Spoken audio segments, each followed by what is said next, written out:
হাসনাত আব্দুল্লাহ বৈষম্য বিরোধী ছাত্র আন্দোলনের আহ্বায়ক আবারও হামলার শিকার হয়েছেন। বৃহস্পতিবার চট্টগ্রাম থেকে ঢাকায় ফেরার পথে রাজধানীর যাত্রাবাড়ি এলাকায় তার গাড়ির ওপর হামলার চেষ্টা করা হয়।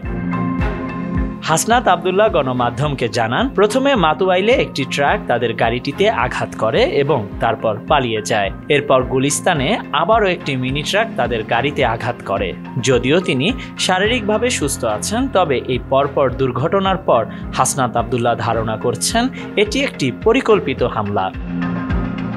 চট্টগ্রামে আইনজীবী সাইফুল ইসলাম আলিফের দাফন শেষে ঢাকা ফিরছিলেন হাসনাত আব্দুল্লাহ ও সার্জিস আলম। পথে তাদের গাড়িতে প্রথম হামলা হয়। পরে রাতে তারা একসাথে ফেসবুকে পোস্ট করে জানান, মারবা পারবা না, আমরা আবরার ও আলিফের উত্তরসূরি, মনে রেখো শহীদেরা মরে না। হাসনাত আব্দুল্লাহর উপর হামলা এবং এই অব্যাহত আক্রমণের বিষয়টি রাজনৈতিক উদ্দেশ্য প্রণোদিত মনে হচ্ছে। তবে হামলা থামানো যায়নি, শহীদেরা কখনো হারিয়ে যায় না, এটি তাদের দৃঢ় বিশ্বাস। Khandaker Ishtiaq, news now 24।